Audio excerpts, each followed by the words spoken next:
Hello students, आप सभी लोगों का स्वागत है हमारे चैनल बालाजी स्टडी कोचिंग पर। और हमें उम्मीद है कि आप सभी लोगों के अंदर काफ़ी प्रसन्नता होगी, क्योंकि आप लोगों की क्लासें लगातार स्टार्ट हो चुकी हैं और आप लोगों को एक एक दिन में दो दो क्लासें भी हम उपलब्ध कराने की कोशिश कर रहे हैं। कल मैंने आप लोगों को क्लास 12 की फिजिक्स विषय के अंतर्गत जो है मॉडल पेपर सॉल्व कराना शुरू किया था। और देखिए, कल ही मैंने शुरुआत की और पहला प्रश्न ही हमसे भूलवश मतलब निकल गया मुंह से। ठीक है, पहला क्वेश्चन ये था कि विद्युत चुंबकीय तरंगों के संचरण में संचरण की दिशा और ध्रुवण तल के बीच कोण कितना होता है। मैं अपने दिमाग से 90 डिग्री ही सोच रहा था, लेकिन मेरे मुंह से 0 डिग्री निकल रहा था। तो इस बात के लिए मैं आप लोगों से सबसे पहले क्षमा चाहता हूं। उसको आप 90 डिग्री कर लीजिएगा, क्योंकि जो विद्युत चुंबकीय तरंगें होती हैं उनकी संचरण और ध्रुवण तल के बीच जो कोण होता है वो आपका 90 डिग्री होता है। ठीक है, कल मैंने 0 डिग्री बता दिया था। और आज हम आगे बढ़ते हैं। खंड आ बा सा, 3 खंड आपके इस पेपर के सॉल्व हो गए थे। आज हम लोग खंड दा सॉल्व करेंगे। देखिए, शुरुआत का जो पेपर आप लोगों के सामने मैंने मॉडल पेपर उठाया है, इसका मैं एक एक प्रश्न आप लोगों के सामने सॉल्व करूंगा।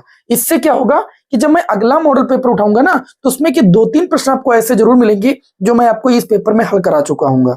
ठीक है, तो ये सबसे बढ़िया बात होती है। पहला मॉडल पेपर का एक एक प्रश्न आपको अच्छे से सॉल्व करना चाहिए जरूर। चलिए भाई, क्लास को हम स्टार्ट करते हैं। और आप सभी लोगों से वही छोटी सी रिक्वेस्ट है कि आप चैनल पर नए हैं तो चैनल को जरूर सब्सक्राइब कीजिए। आप सभी लोगों को बोर्ड एग्जाम तक हम बहुत ही बेहतरीन क्लास उपलब्ध कराने वाले हैं। चलिए हम लोग आज स्टार्ट करते हैं मॉडल पेपर के अंतर्गत खंड दा। ठीक, खंड सा हो गया था। अब खंड दा के अंतर्गत 3-3 नंबर के 10 क्वेश्चन आते हैं। मतलब 30 मार्क्स की तैयारी आज की इस क्लास से आप लोगों की होने वाली है। देखिए, पहला क्वेश्चन है, गॉस के नियम का उपयोग करते हुए एक अनंत लंबाई के एक समान आवेश से सीधे तार के निकट उत्पन्न विद्युत क्षेत्र की तीव्रता है विद्युत क्षेत्र का सूत्र व्युत्पन्न कीजिए। अब यहाँ पर जो भी डेरिवेशन पूछे जा रहे हैं उनको हम आपको मतलब मेन जो बात है वो आपको बताते हुए चलेंगे हम। ठीक है, पूरा एक तरीके से लिखेंगे नहीं, क्योंकि ये सारी चीजें आपको हम डेरिवेशन अलग अलग तरीके से क्लास आपको प्रोवाइड कर चुके हैं। आप प्लेलिस्ट जाकर दे सकते हैं।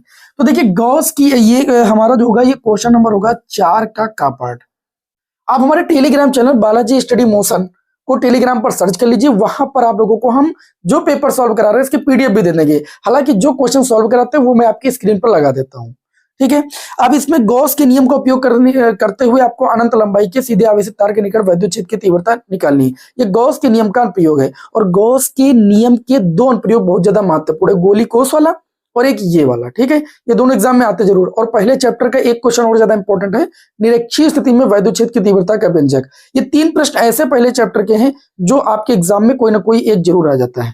ठीक है, तो यहां पर हम प्रश्न नहीं लिख रहे हैं। अनंत लंबाई के सीधे आवेशित तार के निकट विद्युत क्षेत्र की तीव्रता का व्यंजक प्राप्त करना है। अब गॉस की प्रमेय सबसे पहले आप सभी लोग जानते हैं।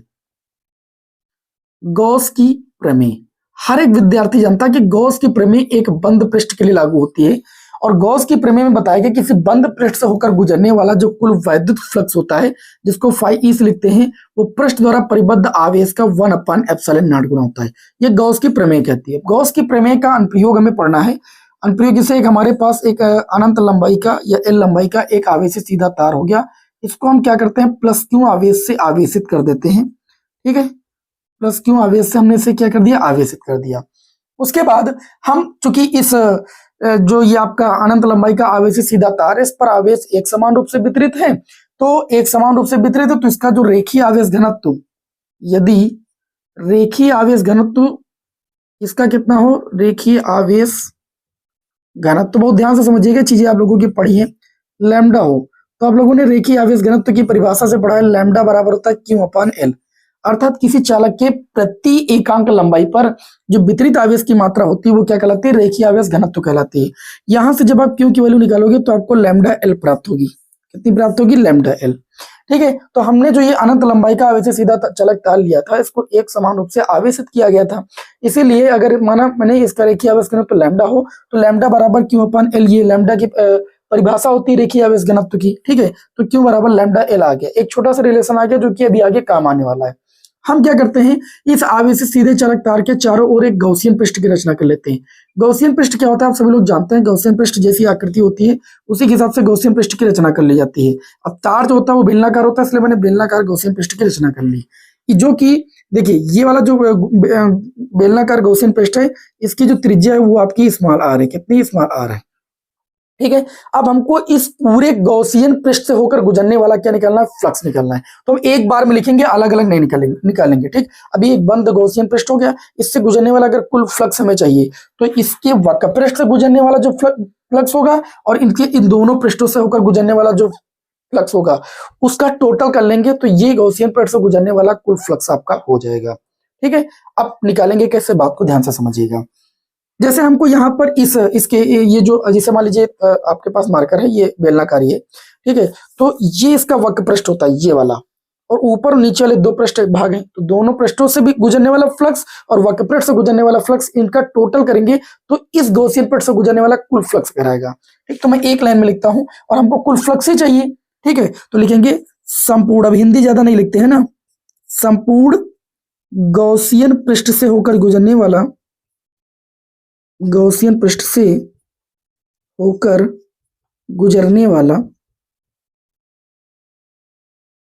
फ्लक्स। देखिए आप लोगों को यहाँ पर एकदम प्योर बात बताई जाएगी, ज्यादा आप लोगों को इधर उधर घुमाया नहीं जाएगा, क्योंकि ये चीजें सारी आपकी पड़ी हुई है। ठीक है, एकदम मेन मतलब मलाई आपको हम पढ़ाएंगे। ठीक है, क्वेश्चन आपका एकदम आसान हो जाएगा। थोड़ा सा ब्राइटनेस कम कर देते हैं जैसे आपको दिखे अच्छे से। ठीक है, तो कुल फ्लक्स कितना हो जाएगा, देखिए फ्लक्स बराबर होता है ई इंटू में ए इंटू में cos थीटा। तो इसके पृष्ठ पर कोई एक अल्पांश क्षेत्रफल लेंगे, क्षेत्रफल वेक्टर की जो दिशा हो जाएगी वो क्या हो जाएगी, बाहर की ओर हो जाएगी। आपको लोगों को क्षेत्रफल वेक्टर की दिशा बताई गई, और जो वैद्युत क्षेत्र की तीव्रता की दिशा इस पॉइंट पर हो जाएगी, ये पॉइंट मान लेते हैं P है ना। तो चूंकि आवेश प्लस यहाँ पर है, तो वैद्युत क्षेत्र की तीव्रता की दिशा जो होती है प्लस से बाहर की ओर होती है, प्लस से माइनस की ओर होती है। तो वैद्युत क्षेत्र की तीव्रता की दिशा भी इसी डायरेक्शन में हो जाएगी। अब ई और ए एक ही डायरेक्शन में होने की वजह से इनके बीच जो एंगल हो जाएगा वो कितना हो जाएगा, 0 डिग्री हो जाएगा। तो ई ए cos 0 जो लिखा गया है वो इस गॉसियन पृष्ठ से गुजरने वाला क्या हो जाएगा, वक्र पृष्ठ से गुजरने वाला आपका फ्लक्स हो जाएगा। अब इसी में हम इन दोनों पृष्ठों से, यहां से और यहां से गुजरने वाला फ्लक्स निकालेंगे। तो यहाँ पर भी एक अल्पांश क्षेत्रफल की रचना कर लेंगे। इसके क्षेत्रफल वेक्टर की दिशा क्या हो जाएगी, ऐसे बाहर की ओर हो जाएगी। और इस यहाँ पर कोई बिंदु P डैश हमने मान लीजिए माना है, तो इस P डैश पर जो वैद्युत क्षेत्र की तीव्रता की दिशा होगी वो ऐसे बाहर की ओर होगी कि नहीं होगी। और सेम कंडीशन यहाँ पर भी वही चीज होगी। तो इन दोनों पृष्ठों से गुजरने वाला जब हम लोग फ्लक्स निकालेंगे तो E और A के बीच जो एंगल बनेगा वो कितना बनेगा, 90 डिग्री बनेगा। अर्थात यहाँ पर हो जाएगा E इंटू में A और ये हो जाएगा cos 90। ये एक ऊपर वाले पृष्ठ हो गया, नीचे भी इसी तरीके से हो जाएगा E इंटू में A इंटू में cos 90। ये 90 डिग्री जो है E और A के बीच बना कोण हो गया। तो इस तरीके से ये आपका हो जाएगा फाई E बराबर E इंटू में A, cos 0 की वैल्यू होती है 1 और यहाँ पर cos 90 की वैल्यू 0 हो जाएगी। 0 तो ये पूरी वैल्यू क्या हो जाएगी, 0 हो जाएगी। ये आपका हो जाएगा फाई E बराबर E इंटू में A क्या है, किसका क्षेत्रफल है, इस गॉसियन पृष्ठ का वक्र पृष्ठ है। तो हम जानते हैं बेलन का जो वक्र पृष्ठ होता है वो आपका होता है 2 पाई R H। H इसकी लंबाई L मान ले तो ये हो जाएगा 2 पाई R L। अब फाई E, गॉस की प्रमेय से आप लोगों ने पढ़ा है, क्या पढ़ा है, गॉस की प्रमेय से आप लोगों ने पढ़ा है कि जो फाई E होता है वो किसके बराबर होता है, Q अपान एप्सिलॉन नॉट के बराबर। तो इस फाई E के स्थान पर आप लोग लिख सकते हैं Q अपान एप्सिलॉन नॉट, क्योंकि गॉस की प्रमेय करते हो तो गॉस की प्रमेय तो आपको लगानी पड़ेगी। और बराबर कितना हो जाएगा, E इंटू में कितना हो जाएगा आपका 2 पाई R L। हमें उम्मीद समझ में आ रहा होगा। अभी मैंने आपको बताया कि Q बराबर कितना होता है, लैम्डा L होता है। तो इसके स्थान पर लैम्डा L लिख सकते हैं बटे में एप्सिलॉन नॉट बराबर E इंटू में 2 पाई R L हो गया। अब देखिए L से L आपका कैंसिल हो गया, आपको E की वैल्यू चाहिए तो E रोक लेंगे, 2 पाई आ जाएगा एप्सिलॉन नॉट के पास, तो ये हो जाएगा 2 पाई एप्सिलॉन नॉट। R आ जाएगा लैम्डा के बटे में, तो लैम्डा अपान में R। अगर ऊपर नीचे 2 से गुणा आप कर दीजिए तो E बराबर इसे आप 1 अपान 4 पाई एप्सिलॉन नॉट और 2 लैम्डा अपान में R भी लिख सकते हैं। ये वैद्युत क्षेत्र की तीव्रता और वैद्युत क्षेत्र की तीव्रता का मात्रक न्यूटन प्रति कूलम या वोल्ट प्रति मीटर भी होता है, वो आप लिख सकते हैं। तो ये मैंने आप लोगों को गॉस की प्रमेय का पहला अनुप्रयोग पढ़ाया, जो कि बहुत ही सरल तरीके से, बहुत ही आसान भाषा में आपको समझाया कि आपको करना इसमें क्या है। ठीक है, जो गॉसियन पृष्ठ की रचना कर रहे हो, संपूर्ण गॉसियन पृष्ठ से गुजरने वाला फ्लक्स निकाल लो, बस आपका व्यंजक आ जाएगा वैद्युत क्षेत्र की तीव्रता का।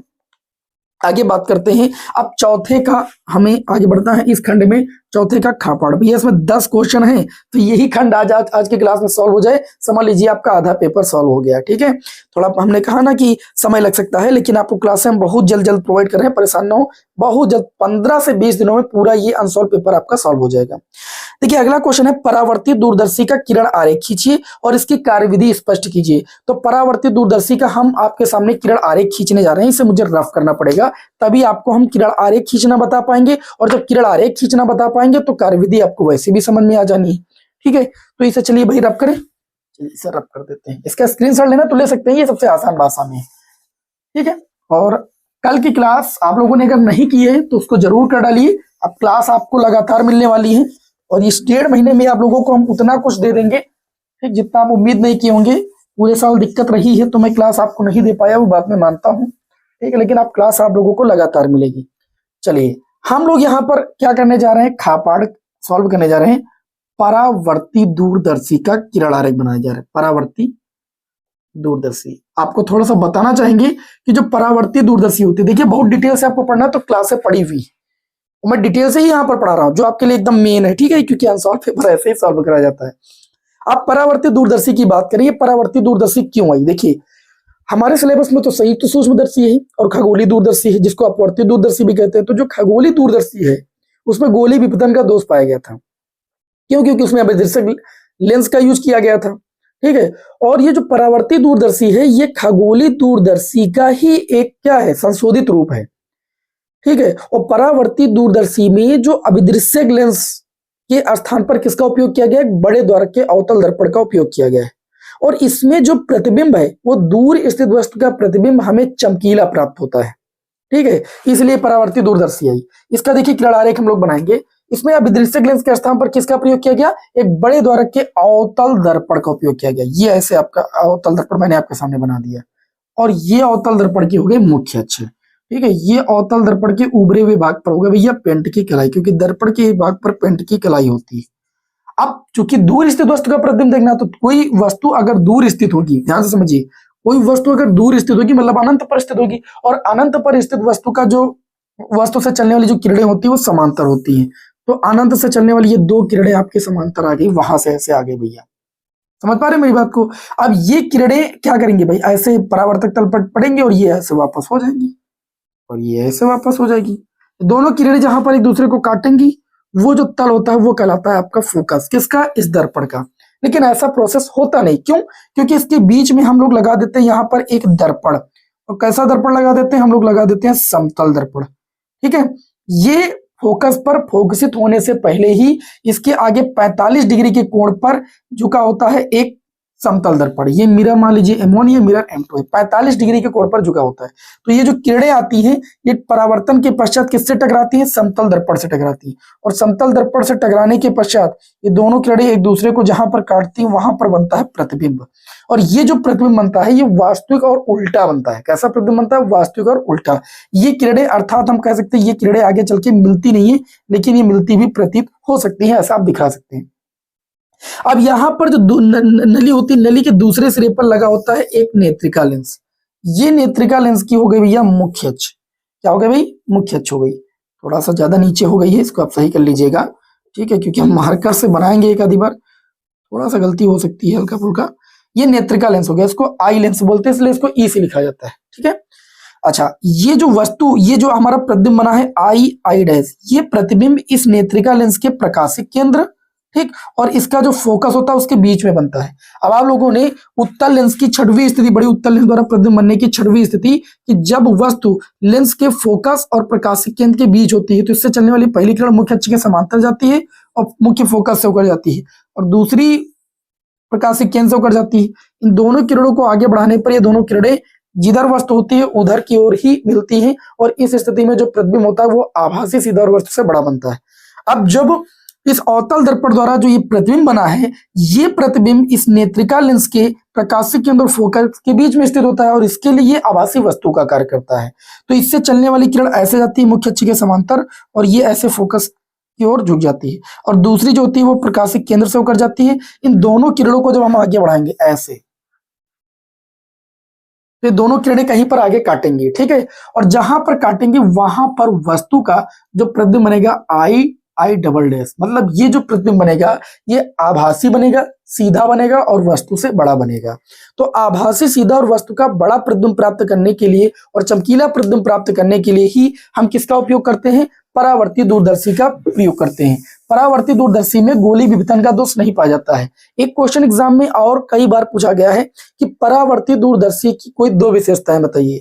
तो पहली विशेषता हो जाएगी कि परावर्ती दूरदर्शी में गोली विघटन का दोष नहीं पाया जाता है। और दूसरी विशेषता क्या हो जाएगी? दूसरी विशेषता ये हो जाएगी कि जो परावर्ती दूरदर्शी होती है, जो परावर्ती दूरदर्शी होती है, इसके द्वारा दूर स्थित वस्तु का चमकीला प्रतिबिंब प्राप्त किया जाता है। ठीक है, इसमें गोली विघटन का दोष नहीं होता है और दूर स्थित वस्तु का चमकीला प्रतिबिंब प्राप्त किया जाता है। ये परावर्ती दूरदर्शी की दूसरी विशेषता हो गई।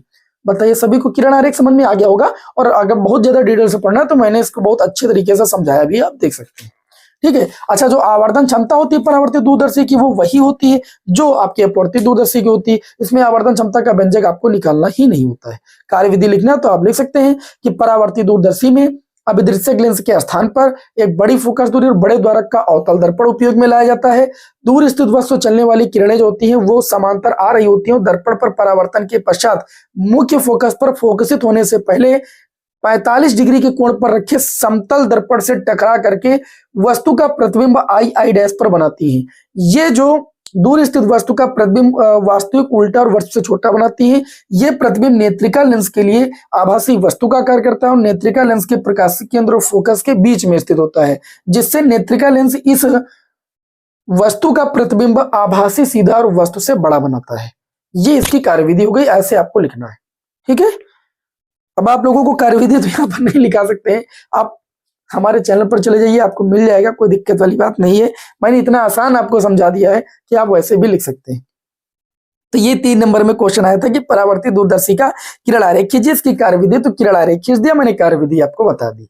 हमें उम्मीद है कि आप लोगों को ये जरूर समझ में आ गया होगा अगर आप हमसे पहले से पढ़ रहे हैं तो, क्योंकि ये चीज मैं वही चीज आपको दोबारा पढ़ा रहा हूँ।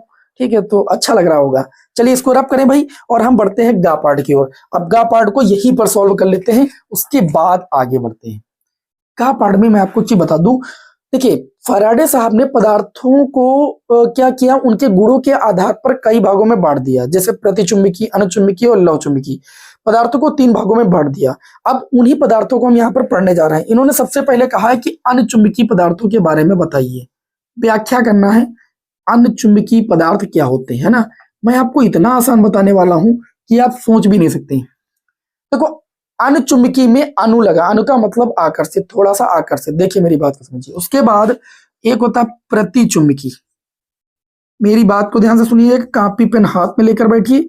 अगर आपको उचित लगे तो आप लोग लिख सकते हैं, वीडियो आपके हाथ में है, रोक करके हमको लिख सकते हैं, और ऐसे तो हम रुकेंगे नहीं। और तीसरा होता है लौह चुंबकीय पदार्थ। लौह चुंबकीय पदार्थ बहुत ध्यान से समझिएगा। इनकी परिभाषाएं आप इनके बारे में कैसे याद कर पाएंगे, ध्यान से समझिए। आपको अणुचुंबकीय पदार्थ में बताना है कि ऐसे पदार्थ जिनको चुंबकीय क्षेत्र में रखे जाने पर, ठीक है, आगे आ लगा ना, तो थोड़ा सा ये क्या होते हैं, मतलब छीड़, थोड़ा का मतलब छीड़ सा ये चुंबकित होते हैं। ऐसे पदार्थ जिनको चुंबकीय क्षेत्र में रखे जाने पर छीड़ सा चुंबकित होते हैं तथा शक्तिशाली चुंबक के समीप ले जाने पर, आगे आगे बात समझिएगा, तथा शक्तिशाली चुंबक के समीप लाए जाने पर ये क्या होते हैं, थोड़ा सा आकर्षित होते हैं। क्या होते हैं भैया, ये थोड़ा सा आकर्षित होते हैं, मतलब थोड़ा सा छीड़ सा आकर्षित होते हैं। आ से आकर्षित होते हैं शक्तिशाली चुंबक के समीप लाए जाने पर थोड़ा सा, और चुंबकीय क्षेत्र में रखे जाने पर चुंबकीय क्षेत्र की दिशा में छीड़ सा चुंबकित होते हैं। क्षेत्र की दिशा में, ये बात भी याद रखिएगा, चुंबकीय क्षेत्र की दिशा में ये क्या होते हैं भाई, छीड़ सा चुंबकित होते हैं। और शक्तिशाली चुंबक के समीप लाए जाने पर ये क्या होते हैं, छीड़ सा थोड़ा सा आकर्षित होते हैं। एग्जाम्पल के लिए उदाहरण जैसे आप सभी लोग ले सकते हैं, उदाहरण इनके बहुत आसान है। उदाहरण में आप लोग ले सकते हैं सोडियम, एल्यूमिनियम, ऑक्सीजन आदि। ठीक, 2-2, 3-3 उदाहरण याद रखिएगा। अच्छा, प्रतिचुंबकीय पदार्थ में क्या बोलना, सेम ऐसे ही। अगर इन 2 बातों को आप समझ गए तो ऐसे लिखना है कि प्रतिचुंबकीय पदार्थ ऐसे पदार्थ होते हैं जिनको चुंबकीय क्षेत्र में रखे जाने पर, अब प्रति लगा ना, तो चुंबकीय क्षेत्र में रखे जाने पर ये क्षेत्र की विपरीत दिशा में छीड़ सा क्या होते हैं, चुंबकित होते हैं। ठीक ठीक है, ये क्षेत्र की, अत्ता याद रखिएगा, क्षेत्र की विपरीत दिशा में। कल कुछ विद्यार्थी कमेंट कर रहे थे कि सर दिख नहीं रहा, तो मैं आपको एक चीज बता दूं, वीडियो की क्वालिटी अब बढ़ा ली है। अगर आप वीडियो की क्वालिटी बढ़ा लेंगे तो आपको दिख जाएगा, नहीं नेटवर्क वीक होंगे तो बहुत कम क्वालिटी पर चलेगा। फिर क्षेत्र की विपरीत दिशा में क्या हो जाता है, क्या होते हैं भाई, ये चुंबकित हो जाते हैं। ठीक, ये क्षेत्र की दिशा में चुंबकित होते हैं, ये क्षेत्र की विपरीत दिशा में चुंबकित होते हैं। और इनको जब किसी शक्तिशाली चुंबक के समीप लाया जाता है, ये तो थोड़ा सा क्या होते हैं भाई, प्रतिकर्षित होते हैं। ये क्या होते हैं, थोड़ा सा प्रतिकर्षित होते हैं। एग्जाम्पल आप सभी लोग लिख सकते हैं, जैसे सोना है, चांदी है, ये सब प्रतिचुंबकीय पदार्थ होते हैं। तो इसमें आप लोग लिख सकते हैं, जैसे मैं आपके सामने लिखे देता हूं, Zn H2N2 मतलब नाइट्रोजन, ठीक, कॉपर, सोना, चांदी आदि, ये क्या होते हैं भाई, प्रतिचुंबकीय पदार्थ होते हैं। अब बात करें लौह चुंबकीय, सेम यही परिभाषा आपको ऐसे ही बोलनी है कि लौह चुंबकीय पदार्थ ऐसे पदार्थ होते हैं जिनको चुंबकीय क्षेत्र में रखे जाने पर, ठीक है, क्षेत्र की दिशा में प्रबल रूप से क्या होते हैं, चुंबकित होते हैं। ये प्रबल रूप से चुंबकित होते हैं और शक्तिशाली चुंबक के समीप लाए जाने पर तेजी से क्या होते हैं भाई, आकर्षित होते हैं। तेजी से क्या होते हैं, आकर्षित होते हैं। एग्जाम्पल में सबसे पहले तो आप लोग जानते हैं, लोहा हो गया, निकिल हो गया, कोबाल्ट हो गया आदि, है ना। इस तरीके से आप लोग लिख सकते हैं, लोहा, निकिल, कोबाल्ट। उदाहरण भैया बहुत जरूरी है आदि। और ये प्रश्न बहुत ज्यादा इंपॉर्टेंट है, इसको ध्यान रखिएगा आप लोग। मैंने इसको बहुत ही आसान शब्दों में बता दिया, इसको आप आराम से 1.5 पेज का लिख सकते हैं, ठीक है। अनचुंबकीय पदार्थ ऐसे पदार्थ जिनको चुंबकीय क्षेत्र में रखे जाने पर छीड़ सा मतलब हल्का सा चुंबकित होते हैं और किसी शक्तिशाली चुंबक के समीप लाए जाने पर थोड़ा सा आकर्षित होते हैं, जैसे सोडियम, एल्यूमिनियम, ऑक्सीजन आदि, ठीक है। और प्रतिचुंबकीय पदार्थ ऐसे पदार्थ जिनको चुंबकीय क्षेत्र में रखे जाने पर क्षेत्र की विपरीत दिशा में चुंबकित होते हैं, ये क्षेत्र की दिशा में चुंबकित होते हैं और शक्तिशाली चुंबक के समीप लाए जाने पर थोड़ा सा प्रतिकर्षित होते हैं, जैसे जिंक, हाइड्रोजन, नाइट्रोजन, कॉपर, सोना, चांदी आदि। ये प्रतिचुंबकीय पदार्थ हो गए। लौह चुंबकीय पदार्थ ऐसे पदार्थ जो चुंबकीय क्षेत्र में रखे जाने पर प्रबल रूप से चुंबकित होते हैं क्षेत्र की दिशा में और शक्तिशाली चुंबक के समीप लाए जाने पर तेजी के साथ क्या होते हैं, आकर्षित होते हैं। ऐसे पदार्थ लौह चुंबकीय पदार्थ कहलाते हैं, जैसे लोहा, निकिल, कोबाल्ट आदि। इस तरीके से आप 3 नंबर का ये क्वेश्चन पूर्ण कर सकते हैं और हमें उम्मीद है कि आप लोगों को बहुत ही बेहतरीन तरीके से समझ में आ गया होगा। क्लास पसंद आ रही हो तो क्लास को लाइक करें, जिससे मैं आपको अभी के अभी फिर मैं क्लास आपको उपलब्ध करा सकूं, ज्यादा से ज्यादा क्लासें मैं आपको उपलब्ध करा सकूं। स्क्रीनशॉट लेना ले सकते हैं। अब आगे हम लोग बढ़ते हैं भैया ना, इसको रब कर देते हैं। अगला जो क्वेश्चन है भैया वो आया है आपका सेमीकंडक्टर से, यानी ऊर्जा बैंड के आधार पर चालक, अचालक और अर्धचालक की व्याख्या करनी है। बहुत आसान शब्दों में आपको हम बताते हैं। देखिए ऊर्जा बैंड क्या होता है, सबसे पहले ये आपको पता होना चाहिए, ठीक। ये क्वेश्चन में आपको चालक के बारे में बताना है, ठीक। कुचालक का मतलब अचालक के बारे में बताना है ऊर्जा बैंड के आधार पर। और तीसरे नंबर पर आपको बताना है अर्धचालक के बारे में।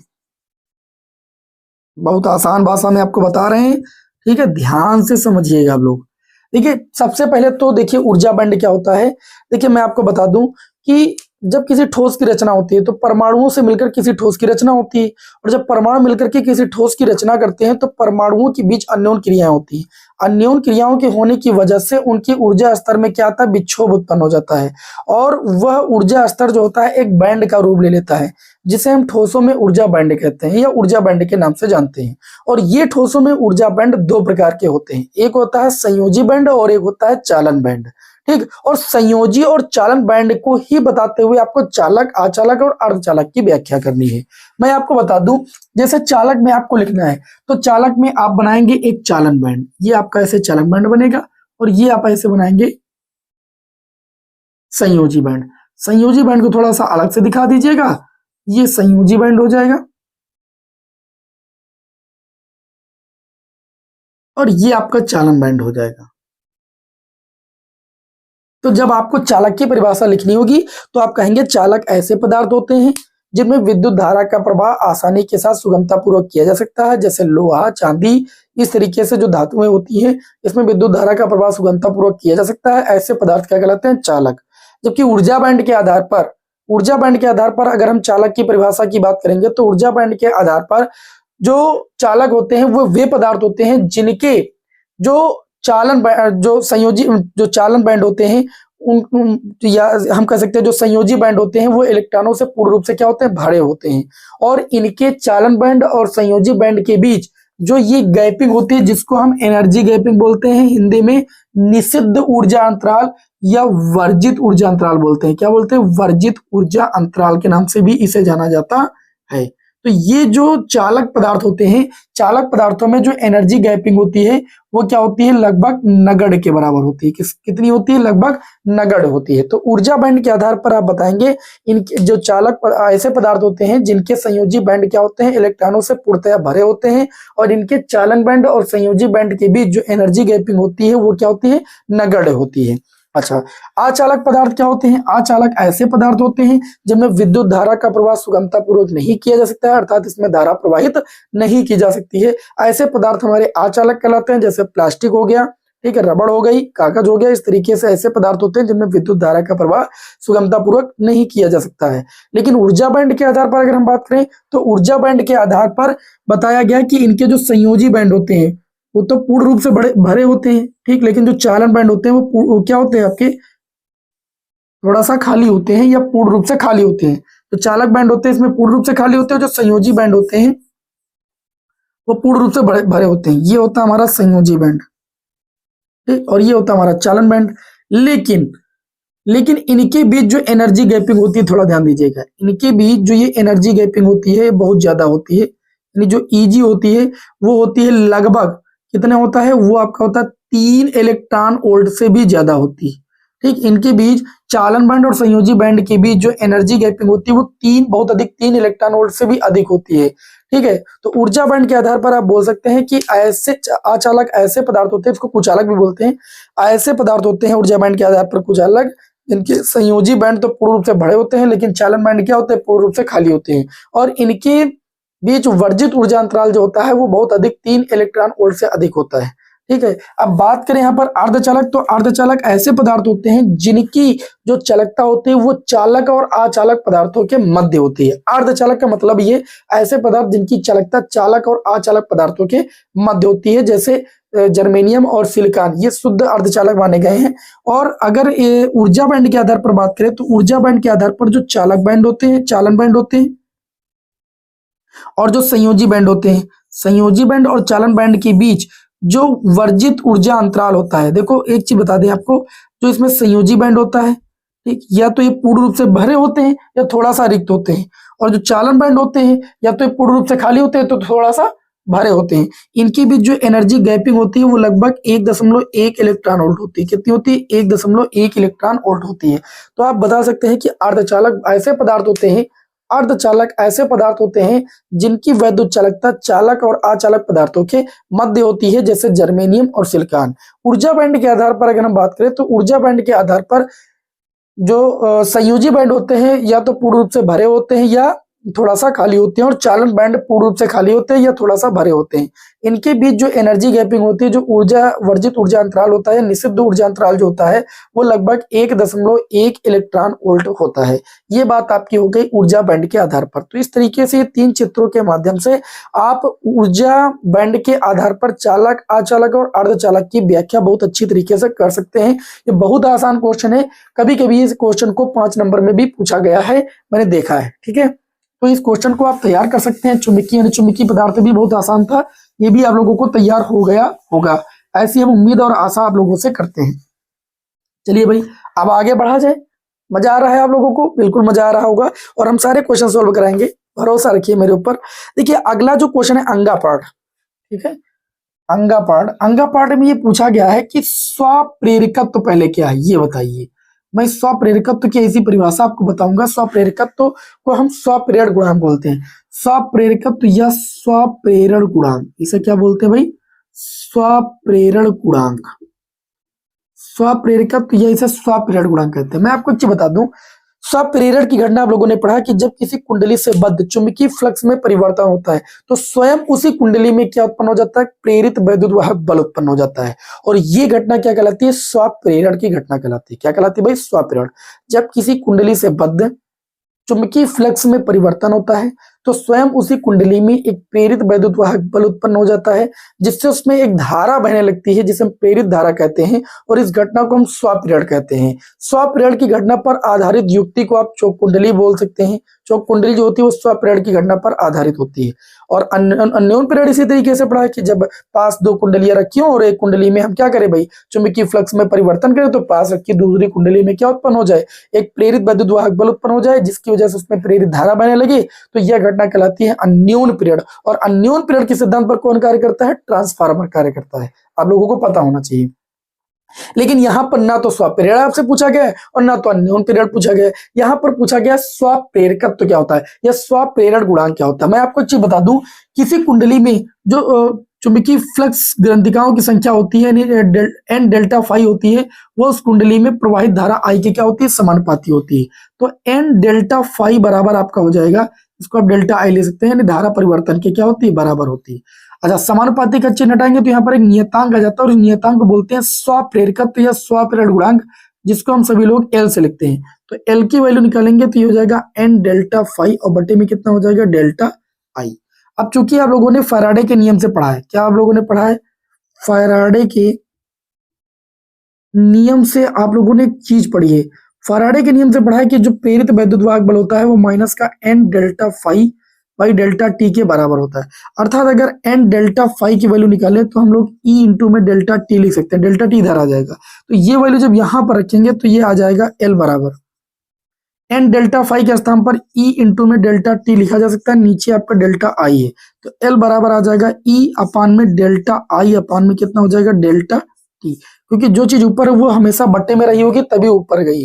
तो ये हो गया स्वप्रेरण गुणांक का मतलब फार्मूला, या इसको ऐसे भी आप ले सकते हैं, ई बराबर होता है L delta I by delta T. अब मैं आप लोगों को एक चीज बताऊं, ये जो ऊपर वाला फार्मूला है इसको ध्यान से देखिए, एल बराबर आपका आया है ई अपान में delta I by delta T. अगर मैं आपसे ये चीज कह दूं कि जो धारा परिवर्तन की दर है, भाई धारा परिवर्तन की दर, इसको हिंदी में है तो बोलेंगे delta I by delta T. Delta मतलब परिवर्तन, धारा परिवर्तन, दर मतलब बटे में समय तो दर बोलेंगे। तो धारा परिवर्तन की दर, अगर किसी कुंडली में धारा परिवर्तन की दर 1 एम्पियर प्रति सेकंड हो तो उस कुंडली का जो स्वप्रेरण गुणांक एल होता है वह कुंडली के प्रेरित विद्युत वाहक बल के संख्यात्मक मान के बराबर होता है। तो आप बोलेंगे किसी कुंडली का स्वप्रेरकत्व या स्वप्रेरण गुणांक वह उस कुंडली के क्या प्रेरित विद्युत वाहक बल के संख्यात्मक मान के बराबर होता है, जबकि इस कुंडली में धारा परिवर्तन की दर 1 एम्पियर प्रति सेकंड हो। ये परिभाषा हो गई स्वप्रेरकत्व या स्वप्रेरण गुणांक की। हालांकि आप दो परिभाषाएं इसमें बना सकते हैं, लेकिन ये सबसे आसान वाली मैंने आपको बताई है कि किसी कुंडली का स्वप्रेरण गुणांक कुंडली के प्रेरित वैद्युत वाहक बल के संख्यात्मक मान के बराबर होता है, जबकि उस कुंडली में धारा परिवर्तन की दर 1 एम्पियर प्रति सेकंड आपकी हो तब। ठीक है, ये हो गई स्वप्रेरण गुणांक की परिभाषा। अब इसी सूत्र पर एक आपको नीचे न्यूमेरिकल लगाने के लिए दिया गया है कि किसी कुंडली का स्वप्रेरकत्व 0.4 मिली हेनरी है, मतलब एल की वैल्यू हम इसी सूत्र में लगा दे रहे हैं। देखो सूत्र है, एल की वैल्यू कितनी है, 0.4 मिली का मतलब 10 की घात -3 हेनरी है ना, बराबर ई की वैल्यू आपको निकालना है तो ई के स्थान पर ई ही रहने देंगे, बटे में डेल्टा आई, धारा 1 एम्पियर है और कितने समय में, 0.1 सेकंड में। ठीक है, ये पॉइंट हटाओगे यहां पर 0 आपका बढ़ जाएगा। तो ई बराबर 10 का गुणा जब आप इधर से करेंगे तो 0.4 गुणे 10 की घात कितना हो जाएगा, -2 हो जाएगा। और ये क्या आपका हो जाएगा भैया वोल्ट। इसमें और कुछ करना ही नहीं है, आपसे विद्युत वाहक बल की, प्रेरित विद्युत वाहक बल की वैल्यू पूछी गई थी, तो 0.4 इंटू में 10 दी पावर कितना हो जाएगा, 0.4 इंटू 10 दी पावर -2 हो जाएगा। ठीक, इसको आप 4 मिली वोल्ट भी लिख सकते हैं, इसको ऐसे भी लिख सकते हैं, ई बराबर 4 गुणे 10 की घात, ये पॉइंट उधर ले जाएंगे -3, ये वोल्ट हो जाएगा। और -3 को मिली भी बोला जाता है, तो ई बराबर 4 मिली वोल्ट भी आप इसे आंसर के तौर पर लिख सकते हैं। बहुत ही प्यारा सा क्वेश्चन था और 3 नंबर में आपसे पूछा गया था। ठीक है, चलिए भाई, अब हम लोग ये क्वेश्चन नंबर 4 के सभी पार्ट सॉल्व कर चुके हैं, मतलब हम टोटल 5 प्रश्नों को, लॉन्ग वाले जो 5 प्रश्न थे वो सॉल्व कर चुके हैं। और आज की इस क्लास में हम लॉन्ग वाले टोटल कितने प्रश्नों को सॉल्व करने वाले हैं, टोटल 10 प्रश्नों को सॉल्व करने वाले हैं। 3-3 नंबर के जो 10 क्वेश्चन आते हैं, 10 के 10 क्वेश्चन आज की इस क्लास में सॉल्व करेंगे। क्यों ना ही देर हो जाए, लेकिन क्लास आज हम पूरी लेंगे, ठीक है। क्योंकि आप जज्बा जो ये जो आप मनोबल आप लोगों ने मेरा बढ़ाया है, ये ऐसे ही बढ़ाए रखिएगा। मैं आपको क्लास अब देना बंद नहीं करूंगा और ज्यादा से ज्यादा क्लासें आपको हम प्रोवाइड करेंगे। चलिए भाई आगे बढ़ते हैं। अब हम लोग आ जाते हैं क्वेश्चन नंबर 5 के का पार्ट पर, ठीक है। और ये खंड दा के अंतर्गत ही बात होती है, तो 5 के का पार्ट पर आ जाते हैं। 5 के का पार्ट में पूछा गया कि ट्रांसफार्मर का भैया सिद्धांत क्या है। देखिए मैं आपको बता दूं कि ट्रांसफार्मर एक ऐसी युक्ति है जो कि अन्योन्य प्रेरण के सिद्धांत पर कार्य करती है और इसके द्वारा प्रत्यावर्ती उल्टता के मान को बदला जाता है, कम या ज्यादा किया जाता है, ठीक है। वो तो ट्रांसफार्मर पर निर्भर करता है कि वो उच्चाई ट्रांसफार्मर है कि अपचाई ट्रांसफार्मर है। तो क्वेश्चन ये है कि ट्रांसफार्मर का सिद्धांत क्या, तो आप बोलेंगे ट्रांसफार्मर एक ऐसी युक्ति है जो कि प्रत्यावर्ती उल्टता को परिवर्तित करता है और इसका सिद्धांत अन्योन्य प्रेरण के सिद्धांत पर कार्य करता है, जो कि ये चीज कहता है कि जब किसी पास पास दो कुंडलियां रखी हो तो एक कुंडली में धारा के मान में परिवर्तन करने पर पास रखी दूसरी कुंडली में प्रेरित वैद्युत वाहक बल उत्पन्न हो जाए, जिससे उस कुंडली में भी धारा उत्पन्न हो जाती है। और यही घटना क्या कहलाती है, अन्योन्य प्रेरण कहलाती है। और यही ट्रांसफार्मर का क्या है, ये सिद्धांत है। फिर क्वेश्चन में आगे पूछा गया है कि उच्चाई ट्रांसफार्मर का परिपथ चित्र बना करके उसकी कार्यविधि समझाइए। मैं आपको एक चीज बता दूं, बहुत सारे ऐसे विद्यार्थी होते हैं, क्वेश्चन क्या पूछा जाता है आंसर वो क्या देते हैं। उन्होंने ट्रांसफार्मर देख लिया, बस ट्रांसफार्मर लिख दिए, ट्रांसफार्मर क्या है, ट्रांसफार्मर के प्रकार दोनों दिखा दिए, सबको लिख डालते हैं, संरचना लिख दिए, ये सब नहीं लिखना है जी भाई। क्वेश्चन में आपसे पूछा गया ट्रांसफार्मर का सिद्धांत क्या है या नॉन पीरियड के सिद्धांत पर कार्य करता है, उसको लिखिए आप। फिर पूछा गया कि उच्चाई ट्रांसफार्मर का परिपथ चित्र बनाइए, तो उच्चाई ट्रांसफार्मर में क्या होता है, उच्चाई ट्रांसफार्मर देखिए अब यहाँ पर हेडिंग डाल देते हैं, उच्चाई ट्रांसफार्मर। मैंने तो आपको ऊंचाई और अपचाई दोनों ट्रांसफार्मर बताए, लेकिन आप उसे जब ऊंचाई पूछा जा रहा है तो ऊंचाई का जवाब दीजिए। ऊंचाई ट्रांसफार्मर बताया गया था कि जो प्राथमिक कुंडली होती है उसमें मोटे तार के क्या होते हैं भैया, कम फेरे होते हैं। ये आपको ऊंचाई ट्रांसफार्मर की प्राथमिक कुंडली में बताया गया था। और जो द्वितीय कुंडली होती है उसमें पतले तार के बहुत अधिक फेरे होते हैं, ठीक। ये आपकी द्वितीय कुंडली थी, सेकेंडरी कॉइल। बात समझ में कि नहीं समझ में? ये उच्चाई ट्रांसफार्मर का हो गया क्या भाई, फिगर। उच्चाई ट्रांसफार्मर डाल के आप लोग लिखेंगे कि उच्चाई ट्रांसफार्मर जो होता है ये निम्न प्रत्यावर्ती वोल्टेज को हाई यानी उच्च प्रत्यावर्ती वोल्टेज में परिवर्तित करता है। उच्चाई ट्रांसफार्मर क्या करता है, निम्न प्रत्यावर्ती वोल्टेज को उच्च प्रत्यावर्ती वोल्टेज में बदलने का कार्य करता है। और इसकी प्राथमिक कुंडली में यानी प्राथमिक कुंडली में जो फेरों की संख्या होती है वो कम होती है द्वितीय कुंडली में फेरों की संख्या की तुलना में। प्राथमिक कुंडली में मोटे तार के कम फेरे होते हैं, जबकि द्वितीय कुंडली में पतले तार के बहुत अधिक फेरे होते हैं। ये ऊंचाई ट्रांसफार्मर की बात हो गई। फिर इन्होंने कहा कार्यविधि बताइए, तो ट्रांसफार्मर की ही तो कार्यविधि बताना है। जो ट्रांसफार्मर की कार्यविधि होगी वही ऊंचाई की होगी या चाहे अपचाई की होगी। ट्रांसफार्मर में आपको देखिए बताया गया था, ट्रांसफार्मर का हम एक आपके सामने रफली फिगर बनाते हैं। ये ट्रांसफार्मर में होती है दो आपकी कॉइल, ये सबसे आसान फिगर है। एक यहां पर होती है जिसको हम प्राथमिक कॉइल बोलते हैं, ठीक। और यहां पर होता है एसी इनपुट, मतलब इधर से हम इसको क्या करते हैं, इसको प्रत्यावर्ती धारा स्रोत से जोड़ते हैं। और ये जो पास रखी दूसरी कॉइल होती है, ठीक। हालांकि इसको लपेटना ऐसे चाहिए लेकिन मैंने ऊपर ही लपेट दिया है। ये होता है आउटपुट, इधर से आपको आउटपुट मिलता है, ठीक है। तो इसकी कार्यविधि क्या है, इसमें कार्यविधि में आपको कुछ और नहीं लिखना है। कार्यविधि में ये लिखना है कि जब इसमें क्या करते हैं, प्राथमिक कुंडली में हम क्या करते हैं, धारा के मान में परिवर्तन करते हैं, चुंबकीय फ्लक्स में परिवर्तन करते हैं। तो चुंबकीय फ्लक्स में परिवर्तन करने की वजह से पास रखी जो द्वितीय कुंडली होती है उसमें क्या होती है, प्रेरित विद्युत वाहक बल उत्पन्न हो जाता है, जिसकी वजह से प्रेरित धारा बहने लगती है। अगर प्राथमिक कुंडली में उत्पन्न प्रेरित विद्युत वाहक बल ईपी हो तो ईपी बराबर हो जाएगा माइनस का एनपी डेल्टा फाई बटे में डेल्टा टी। आप सभी लोग जानते हो, उसको हमने फैराडे के नियम से लिखा है। इसी प्रकार अब प्राथमिक कुंडली में परिवर्तन किया गया, दूसरी कुंडली में क्या उत्पन्न हो गया, प्रेरित धारा बहने लगी, तो इसका मतलब उसमें प्रेरित विद्युत वाहक बल उत्पन्न हुआ। तो ईएस बराबर आपका हो जाएगा माइनस का एनएस डेल्टा फाई बाई कितना हो जाएगा, डेल्टा टी। इसको समीकरण 1 मानेंगे, इसको समीकरण 2 मानेंगे, और दोनों समीकरणों को अगर आप भाग कर देंगे तो ये इसे कैंसिल हो जाएगा, माइनस से माइनस कैंसिल हो जाएगा। ईपी बटे जो ईएस हो जाएगा बराबर ये एनपी बटे जो एनएस आ जाएगा। ये आ जाएगा क्या, इसका सूत्र आ जाएगा, ये प्राथमिक कुंडली का विद्युत वाहक बल है, ये द्वितीय कुंडली का विद्युत वाहक बल है। ये प्राथमिक कुंडली में फेरों की संख्या है, ये द्वितीय कुंडली में फेरों की संख्या है। इन्हीं की रेशियो को हम एक और नाम से जानते हैं जिसको हम लोग कहते हैं परिणामन अनुपात। क्या कहते हैं भाई, परिणमन अनुपात, इसे परिणमन अनुपात भी कहते हैं, इसमें स्मॉल r से भी लिखा जाता है। v और धारा के पदों में भी इसे आप आगे लिख सकते हैं। बस इतना आपके लिए काफी है, ठीक है। अब फालतू की चीज लिखने का कोई मतलब नहीं, जितना क्वेश्चन एग्जाम में पूछा जाए उतना जवाब आपको देना रहता है। तो पांचवे का पार्ट हम उम्मीद करते हैं कि आप लोगों को समझ में आ गया होगा। अब हम लोग बढ़ते हैं पांचवे के खा पार्ट की ओर। और पांचवे का खा पार्ट आया 3 नंबर में क्वेश्चन है, और इतना प्यारा इतना जबरदस्त क्वेश्चन है कि क्या ही मैं बताऊं आपसे। ठीक है, देखिए भाई, पूछा गया है कि समांतर प्लेट संधारित्र की धारिता पर क्या प्रभाव पड़ता है। मैं आपको एक चीज बता दूं, समांतर प्लेट संधारित्र की जो धारिता होती है वो आपकी होती है A epsilon not by D. क्या होती है भैया? A epsilon not by D, जहां ए होता है समांतर प्लेट संधारित्र की प्लेटों का क्षेत्रफल, और डी होता है प्लेटों के बीच की दूरी, और एप्सिलॉन नॉट जो होता है वो निर्वात की विद्युतशीलता, वो एक नियतांक है जिसकी वैल्यू 8.85 गुणे 10 की घात -12 कूलम स्क्वायर प्रति न्यूटन मीटर स्क्वायर होती है। तो आप देखिए इसमें 3 कंडीशन दी गई हैं कि जो प्लेटों के बीच की दूरी है, मतलब ये जो दूरी है इसको कर दिया जाए 2d, तो जो धारिता हो जाएगी मतलब वो अब कितनी हो जाएगी। तो मेरी बात को समझिए, जब धारिता कुछ बदलेगी तो उसको हमने सी डैश बोल दिया, ये हो जाएगा A epsilon not by D को कितना कर दिया गया? 2d कर दिया गया।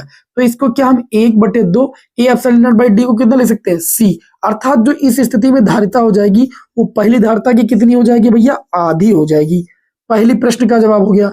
दूसरी बात ये बोली गई है कि प्लेटों का क्षेत्रफल आधा कर दिया जाए। जो क्षेत्रफल ए था उसको कितना कर दिया जाए? a/2 कर दिया जाए। तो भैया जब a/2 करोगे तो जो धारिता हो जाएगी, a के स्थान पर a/2 रखोगे फिर ये चीज आ जाएगा, मतलब इस स्थिति में भी धारिता क्या हो जाएगी? पहले की धारिता की आधी हो जाएगी। और तीसरी कंडीशन आपसे ये पूछी गई है कि परावैद्युत पदार्थ भर दिया जाए।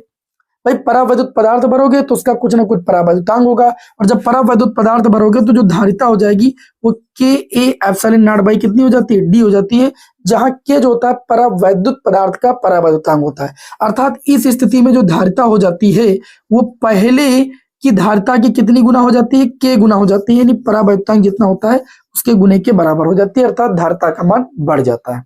तो ये तीनों प्रश्नों का जवाब था। और ये बताओ कितना शॉर्टली आपको मैंने बता दिया, इससे भी ज्यादा आप लिख ही क्या सकते हैं इसमें। ठीक, इतना ही लिखना था और 3 नंबर आपको पूरे मिल जाएंगे। आगे बात करते हैं गा पार्ट। प्रकाश के व्यतिकरण और विवर्तन से क्या अभिप्राय है? व्यतिकरण की आवश्यक शर्तें लिखिए। क्वेश्चन नंबर ये आपका अगला है गा पार्ट, और ये 3 नंबर में आपसे पूछा गया है। मैंने आप लोगों को व्यतिकरण की घटना पढ़ाई। आप लोगों ने कभी देखा होगा कि जो साबुन का फव्वारा होता है वो धूप में चमकता है, किस घटना की वजह से? प्रकाश के जो साबुन का बुलबुला होता है या तेल की जो बूंद होती है वो धूप के प्रकाश में या धूप में क्या होता है? वो चमकता हुआ मुझे दिखाई देता है। किस घटना की वजह से? प्रकाश के व्यतिकरण की घटना की वजह से। आप जब सुबह देखते हैं मॉर्निंग में प्रकाश कमरे में आता है तो 30 किनारों से मुड़ करके आता है, किस घटना की वजह से? प्रकाश के विवर्तन की वजह से। तो व्यतिकरण और विवर्तन से क्या अभिप्राय है? आप पहले हेडिंग डालेंगे व्यतिकरण। व्यतिकरण में आपको क्या लिखना है कि जब लगभग समान आयाम की और समान आवृत्ति की 2 तरंगे किसी दिशा में संचरित होती हैं तो उनके अध्यारोपण से, अध्यारोपण का मतलब उनके मिलने से माध्यम के कुछ बिंदुओं पर परिणामी तीव्रता अधिकतम तथा कुछ बिंदुओं पर परिणामी तीव्रता क्या होती है? न्यूनतम होती है। कुछ बिंदुओं पर परिणामी तीव्रता अधिकतम और कुछ बिंदुओं पर परिणामी तीव्रता न्यूनतम होती है, और इस घटना को हम क्या कहते हैं? व्यतिकरण कहते हैं। माध्यम के जिन बिंदुओं पर परिणामी तीव्रता अधिकतम होती है वहां पर हुए व्यतिकरण को हम लोग संपोषी व्यतिकरण कहते हैं, और माध्यम के जिन बिंदुओं पर परिणामी तीव्रता न्यूनतम होती है वहां पर हुए व्यतिकरण को हम लोग विनाशी व्यतिकरण कहते हैं। और हो सकेगा तो संपोषी और विनाशी व्यतिकरण की शर्तें जरूर याद कर लीजिएगा, एग्जाम में आता है। मैंने आपको पढ़ाया है, क्लास देख लीजिए, व्यतिकरण की क्लास पड़ी हुई है। ठीक है, अच्छा, विवर्तन क्या होता है? विवर्तन आप बोलेंगे कि प्रकाश का तीक्ष्ण या विवर्तनकारी अवरोध से प्रकाश के मुड़ने की जो घटना होती है, तीक्ष्ण अवरोध से प्रकाश के मुड़ने की जो घटना होती है वो प्रकाश का विवर्तन कहलाती है। और प्रकाश के विवर्तन की घटना के लिए जो विवर्तनकारी अवरोध है वो प्रकाश की तरंगदैर्ध्य की कोटि का होना बहुत आवश्यक है। ये विवर्तन की शर्त है। एक बार क्वेश्चन एग्जाम में आ चुका है कि विवर्तन की आवश्यक शर्त बताइए, तो विवर्तनकारी अवरोध का आकार प्रकाश की तरंगदैर्ध्य की कोटि का होगा, तभी जो है प्रकाश के विवर्तन की घटना पॉसिबल है। ठीक है, ये तो दोनों परिभाषाएं थी, आपको याद होंगी, इसलिए मैंने मुंह से बता दिया। अब बात करें यहां पर कि व्यतिकरण की आवश्यक शर्तें क्या हैं, तो मैं आपको बता दूं पहली आवश्यक शर्त क्या है। देखिए प्रकाश के व्यतिकरण की आवश्यक शर्तें तो वैसे 3 4 5 हैं कि जो दोनों प्रकाश स्रोत होने चाहिए, दोनों प्रकाश स्रोत क्या होने चाहिए, वो अत्यंत निकट होने चाहिए। तो दोनों प्रकाश स्रोत जो होने चाहिए वो अत्यंत निकट होने चाहिए, ठीक, पहली शर्त। दूसरी शर्त, दोनों प्रकाश स्रोतों के लगभग आयाम क्या होने चाहिए, बराबर होने चाहिए। तीसरी शर्त, दोनों प्रकाश स्रोत की तरंग दैर्ध्य, या हम अथवा करके लिख सकते हैं, तरंग दैर्ध्य अथवा आवृत्ति बराबर होनी चाहिए। तरंग दैर्ध्य अथवा आवृत्ति क्या होनी चाहिए, बराबर होनी चाहिए। और दोनों जो प्रकाश स्रोत होने चाहिए वो संकीर्ण होने चाहिए। क्या होने चाहिए भैया, संकीर्ण होने चाहिए, ठीक है। और दोनों प्रकाश स्रोत जो होने चाहिए वो कला संबद्ध होने चाहिए, अर्थात कलाओं का अंतर समान होना चाहिए। कैसे होने चाहिए, कला संबद्ध होने चाहिए। अब ये प्रश्न भैया 3 नंबर में आया है, तो इतना लिखना तो बनता है, तभी आपको पूरे नंबर मिलेंगे। तो ये व्यतिकरण की आवश्यक शर्तें हैं और ये भी मोस्ट इंपोर्टेंट क्वेश्चन आपके बोर्ड एग्जाम में आने वाला है। आगे बात करते हैं घा पाठ। ये जो क्वेश्चन होगा आपका घा वाला, ये क्वेश्चन होगा आपका 8वां क्वेश्चन ना, इसके बाद 9वां बताना, नहीं 9वां क्वेश्चन। ये घा पाठ में पूछा, घा में अथवा भी लगा है। व्हीटस्टीन सेतु की संतुलन की अवस्था में उसकी भुजाओं के प्रतिरोधों में संबंध स्थापित कीजिए। व्हीटस्टीन सेतु का सिद्धांत बताया गया था। देखिए मैं आपके सामने बता रहा हूं बहुत आसानी के साथ। ये मैंने आपके सामने व्हीटस्टीन सेतु बना दिया। यहां पर कुंजी K1 होती है, इसको भी मैंने बहुत अच्छे से आपको पढ़ाया है, ठीक। और ये प्लस माइनस हो गया, ये विद्युत वाहक बल E हो गया। यहां से धारा निकलना शुरू होती है, ये धारा जाती है और यहाँ पर आती है। इसको हमने A नाम दे दिया, इसको B नाम दे दिया, इसको C नाम दे दिया, इसको D नाम दे दिया, ठीक। और इसके बीच यहाँ पर लगा होता है आपका गैलेनोमीटर, जिसको धारामापी कहते हैं। और यहाँ पर कुंजी K2 जोड़ी जाती है, ठीक। और यहाँ पर एक प्रतिरोध लगाया जाता है जिसको हम लोग P नाम देते हैं। और यहाँ पर एक जो प्रतिरोध लगाया जाता है इसको नाम देते हैं Q। यहाँ पर जो प्रतिरोध लगाया जाता है इसको नाम देते हैं R। यहाँ पर जो प्रतिरोध लगाया जाता है उसको नाम देते हैं हम लोग S। ये धारा जो है I यहाँ पर आकर के 2 भागों में बढ़ जाती है, I1 और I2 में। I1 ऐसे गुजरती है, I1 होते हुए ऐसे आती है, और I2 ऐसे गुजरती है, समझ गए, फिर आकर के यहाँ पर आ जाती है। हम लोग यहाँ पर लगाते हैं किरचॉफ का उल्टा ताला KVL से हम लेते हैं बंद पास। क्या लेते हैं भाई, बंद पास। एक बंद पास लेते हैं ABDA में। केवीएल क्या कहता है कि इसी बंद पास में बहने वाली धारा और उसके संगत प्रतिरोधों के गुणनफल का बीजगणितीय योग उस पास में कार्य करने वाले समस्त वैद्युत वाहक बलों के बीजगणितीय योग के बराबर होता है। तो बंद पास हमने लिया है ABDA। तो AB, ये देखिए धारा I1 के सापेक्ष जो प्रतिरोध है वो आपका P है। फिर प्लस आगे बढ़ेंगे, अब ऐसे आगे बढ़ेंगे तो गैलेनोमीटर में धारा, कोई धारा नहीं बह रही है, शून्य विक्षेप की स्थिति है, तो 0 गुणे G, क्योंकि संतुलन की स्थिति में गैलेनोमीटर में कोई विक्षेप नहीं होता है। फिर B से D पर आए, D से हम A की ओर जाएंगे तो अब धारा हो गई हमारी विपरीत, तो ये हो जाएगा I2 गुणे I2 के संगत जो प्रतिरोध है वो R, और इस बंद पास में कोई भी सेल नहीं लगा हुआ है, तो I1P ये पूरा शून्य गया, इसको उधर ले जाएंगे तो बराबर हो जाएगा I2R। इसको हम लोग मान लेंगे समीकरण 1। इसी प्रकार हम लोग आ जाएंगे दूसरे बंद पास पर। इसी प्रकार हम दूसरा बंद पास लेंगे। कौन सा बंद पास लेंगे, हम लोग बंद पास लेंगे BCDB में। BCDB में KVL से, मतलब किरचॉफ उल्टा लॉ से, ठीक है। किरचॉफ उल्टा लॉ जो होता है ऊर्जा संरक्षण के सिद्धांत पर कार्य करता है, या ऊर्जा संरक्षण के सिद्धांत का पालन करता है, आपको पता होना चाहिए। अब इधर से धारा बह रही I1 के संगत जो प्रतिरोध है वो क्यों है, फिर इधर से धारा पड़े वो विपरीत पड़ रही है, I2 इंटू में कितना हो जाएगा S, और गैलेनोमीटर में कोई धारा बह नहीं रही तो बराबर कितना हो जाएगा, शून्य, क्योंकि इसमें कोई भी विद्युत वाहक बल नहीं लगा हुआ है। अब ये हो जाएगा I1Q बराबर I2, और ये कितना हो जाएगा S। इसको मान लेंगे समीकरण 2, और समीकरण 1 भागे 2 कर देंगे। समीकरण 1 को 2 से भाग कर देंगे, तो समीकरण 1 का LHS है I1P, और समीकरण 2 का है I1Q, और समीकरण 1 का RHS है I2R, और समीकरण 2 का है I2S। I2 से I2 कैंसिल, I1 से I1 कैंसिल, P बटे जो Q है वो R बटे S के बराबर है। यही व्हीटस्टीन सेतु के संतुलन की स्थिति है, अर्थात संतुलन की स्थिति में वीट-स्टीन सेतु के जो आसन्न भुजाओं के संगत प्रतिरोधों का अनुपात होता है वो आपस में क्या होता है भैया, बराबर होता है। आपसे क्वेश्चन में ये पूछा गया था कि वीट-स्टीन सेतु के संतुलन की अवस्था में उसकी भुजाओं के प्रतिरोधों में संबंध स्थापित कीजिए, केवल इतना बोला गया था, तो मैंने ये आपके सामने स्थापित करके दिखा दिया है और हमें उम्मीद है कि आप लोगों को ये समझ में भी आ गया होगा। ठीक है, अब चलिए देखिए, इसी में एक अथवा पार्ट में क्वेश्चन दिया गया है, उसको भी हम लोग देखेंगे। इसको थोड़ा सा रफ कर देते हैं। ठीक, इसका स्क्रीनशॉट लेना तो ले सकते हैं। ठीक, इसी में अथवा पार्ट में क्वेश्चन दिए गए हैं, तो थोड़ा रफ कर देते हैं। और अभी एक तरीके से 10 की जगह हम 11 क्वेश्चन सॉल्व करने वाले हैं, क्योंकि अथवा भी लग गया है। ठीक है, आप सभी लोग भाई वीडियो को ज्यादा से ज्यादा शेयर करते रहें। ठीक है, आज क्लास करीब 1 घंटे की होने वाली है। अब देखिए, इसमें न्यूमेरिकल पूछा गया है अथवा पार्ट में, ये आपका घा पार्ट, घा का अथवा पार्ट।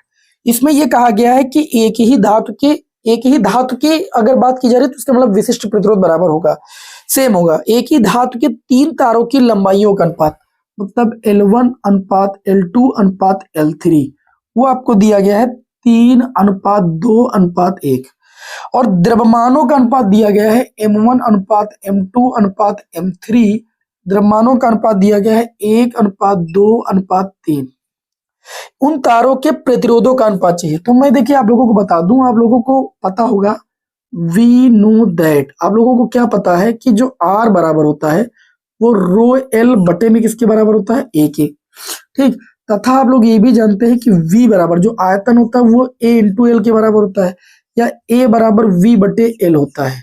ठीक, तथा आप लोगों ने एक चीज और पढ़ी, क्या पढ़ी, घनत्व तो D बराबर होता है द्रव्यमान बटे में आयतन। तो यहां से अगर हम लोग आयतन की वैल्यू निकालेंगे तो M बटे D आ जाएगा। तो A की वैल्यू आ जाएगी, A बराबर V के स्थान पर रखेंगे M अपान D, तो ये हो जाएगा M अपान में D इंटू में L। ठीक है, तब ये आपका हो जाएगा, ये वैल्यू उठा के यहां पर रखिए, तो R बराबर निकल के आएगा रो, और ये आ जाएगा L बटे में A के स्थान पर लिख सकते हैं M अपान में DL, लिख सकते हो कि नहीं। अब भैया D भी तो घनत्व ही है, तो हम इसको ऐसा लिख सकते हैं, R बराबर D घनत्व है, रो भी घनत्व है, इसको छोड़िए, और घनत्व सेम होगा क्योंकि एक ही धातु के हैं। इसको हम लोग ऐसा लिख सकते हैं, R समानुपाती L स्क्वायर, L ऊपर चला जाएगा बटे में M। ये रिलेशन लिख सकते हैं, ये नहीं लिख सकते हैं, जो हमको चाहिए L स्क्वायर भाई हम लिख सकते हैं कि नहीं लिख सकते हैं। अर्थात हमको चाहिए तीनों तारों के मतलब प्रतिरोधों का अनुपात चाहिए, R1 अनुपात R2 अनुपात R3। तो इसके लिए हमको L1 स्क्वायर बाई क्या चाहिए, M1 अनुपात L2 square by M2, L3 square by M3। कैसे रिलेशन है आपको मैंने पूरा बता दिया। अब देखिए L1 की अगर बात करें तो L1 की वैल्यू 3 का स्क्वायर, और बटे में M1 की बात करें तो 1 हो जाएगा, अनुपात L2 की बात करें 2 का स्क्वायर, M2 की बात करें 2, अनुपात L3 की बात करें 1 का स्क्वायर, M3 की बात करें 3। तो ये आपका आ जाएगा R1 अनुपात, आएगी वैल्यू किसकी आएगी, R1 अनुपात R2 अनुपात R3 की आएगी ये वैल्यू। तो 3 का स्क्वायर 9 हो जाएगा, और ये 2 से 2 कैंसिल हो जाएगा, 4 हो जाएगा, और ये 1 बटे में कितना हो जाएगा, 3 हो जाएगा। 3 से गुणा कर दीजिए, 3 9 27 अनुपात 3 चौक 12 अनुपात 1। ये वैल्यू आ जाएगी R1 अनुपात R2 अनुपात R3 की। ये 3 नंबर में क्वेश्चन आया भाई साहब, तो देख लीजिए, बढ़िया क्वेश्चन है। प्रतिरोधों का अनुपात निकालना है तो इस तरीके से आपको निकालना है। अच्छा, वो एक ही धातु के नहीं कहते तो हम रो भी ले लेते, लेकिन एक ही धातु के हैं, इसका मतलब रो क्या है, आपका नियत है। आगे देखिए, परस्पर संपर्क में रखे दो पतले लेंसों के संयोजन की फोकस दूरी के लिए सूत्र तो बहुत आसान है। देखिए, 2 लेंस हैं वो परस्पर रखे जाते हैं संपर्क में। एक लेंस हमारा L1 हो गया, एक लेंस L2 हो गया। पहले लेंस की फोकस दूरी F1 हो गई, दूसरे लेंस की फोकस दूरी F2 हो गई। दोनों लेंसों की मुख्य अक्ष हम एक ही रखते हैं। यहाँ पर कोई एक वस्तु ऑब्जेक्ट मान लेते हैं, इससे चलने वाली पहली किरण लेंस पर जाकर के पड़ती है, और पहला लेंस इसका जो प्रतिबिंब है वो आपका कहाँ पर बनाता है, वो आपका मान लीजिए आपका इस पॉइंट पर बनाता है I डैश पर, जिसकी जो दूरी है, देखिए ये दोनों लेंस परस्पर पतले हैं तो इनके बीच की जो दूरी भी होगी वो बहुत कम होगी। ठीक है, तो जिसकी जो दूरी है वो कितनी आपकी हो जाएगी, V डैश मान लेते हैं। तो पहले जब लेंस का सूत्र लगाएंगे तो 1/f1 बराबर 1/f बराबर क्या होता है, 1/v। माइनस 1/u, यही सूत्र होता है ना। तो पहले लेंस के लिए जो फोकस दूरी हो जाएगी f1, और पहले लेंस के लिए जो प्रतिबिंब की स्थिति हो जाएगी v डैश, और पहले लेंस के लिए जो वस्तु की दूरी हो जाएगी वो आपकी u हो जाएगी। इसको मान लेना समीकरण 2। ठीक, अब जो ये आई डैश प्रतिबिंब बनता है दूसरे लेंस के लिए आभासी वस्तु का आकार करता है, और दूसरा लेंस इस आभासी वस्तु का प्रतिबिंब इधर ही आपका बनाता है बिंदु आई पर, जिसकी जो लेंस से दूरी वो कितनी है, वो आपकी v है। ठीक है, तो दूसरी स्थिति में तब दूसरी स्थिति के लिए पूरी हिंदी लिखना उचित नहीं समझेंगे कि दूसरे लेंस के लिए आई डैश जो होता है वो आभासी वस्तु का कार्य करता है, सब आपको डिटेल से पढ़ाया गया है। तो दूसरी स्थिति के लिए जो मेन है उसको समझिए। दूसरी स्थिति के लिए अगर हम लोग यही लेंस सूत्र दोबारा लगाएंगे दूसरे लेंस के लिए, तो हो जाएगा 1/f2 बराबर 1/f क्या होता है v। तो दूसरे लेंस के लिए प्रतिबिंब की स्थिति कितनी है, v के बराबर है, और वस्तु की स्थिति ये हो जाएगी, क्योंकि ये वाली चीज जो है इस दूसरे लेंस के लिए वस्तु का कार्य कर रहा है, तो ये हो जाएगा u के स्थान पर v डैश। इसको मान लेंगे समीकरण 2, और समीकरण 1 + 2 कर लेंगे। समीकरण 1 + 2 से समीकरण 1 2 को जोड़ेंगे तो ये हो जाएगा 1/f1 + 1/f2 बराबर 1/v dash minus 1/u plus इसको जोड़ेंगे 1/v माइनस 1/v डैश। तो 1/v डैश माइनस का 1/v डैश प्लस का हो जाएगा 1/f1 + 1/f2 बराबर 1/v माइनस 1/u होता है 1/f के बराबर होता है, जहां f जो है वो संयोजन दोनों लेंसों के संयोजन की फोकस दूरी है। f1 पहले लेंस की फोकस दूरी है और f2 दूसरे लेंस की फोकस दूरी है। यहाँ पर तीन स्थितियां भी बनती हैं कि जब दोनों लेंस उत्तल हो, जब दोनों लेंस अवतल हो, जब एक लेंस उत्तल हो और एक लेंस अवतल हो, और एक लेंस उत्तल हो एक लेंस अवतल हो, तो उत्तल लेंस की फोकस दूरी अवतल लेंस से बड़ी हो, अवतल लेंस की फोकस दूरी उत्तल लेंस से बड़ी हो, दोनों लेंसों की फोकस दूरी बराबर हो, तो उस स्थिति में भी संयुक्त लेंस की फोकस दूरी का व्यंजक प्राप्त किया जाता है। लेकिन वो चीज यहाँ पर नहीं पूछी गई है, केवल इतना पूछा गया संयुक्त लेंस की फोकस दूरी कितनी होगी, तो वही मैंने आपके सामने यहाँ पर बता दिया है। आज की क्लास में मैंने आप लोगों को जो ये आपका हम previous year model paper solve करा रहे हैं, इसके 3 नंबर वाले 10 के 11 क्वेश्चन थे, 11 के 11 क्वेश्चन मैंने इस क्लास में सॉल्व करा दिए। नेक्स्ट क्लास में आप लोगों को जो 5 नंबर वाले क्वेश्चन वो मैं आपको सॉल्व कराऊंगा। नेक्स्ट क्लास में बने रहने के लिए आप चैनल को जरूर सब्सक्राइब करें। बोर्ड एग्जाम में अच्छे अंक प्राप्त करना है तो चैनल से भैया जरूर जुड़े। नेक्स्ट क्लास में आपको हम मिलते हैं। ठीक है, जय हिंद, वंदे मातरम।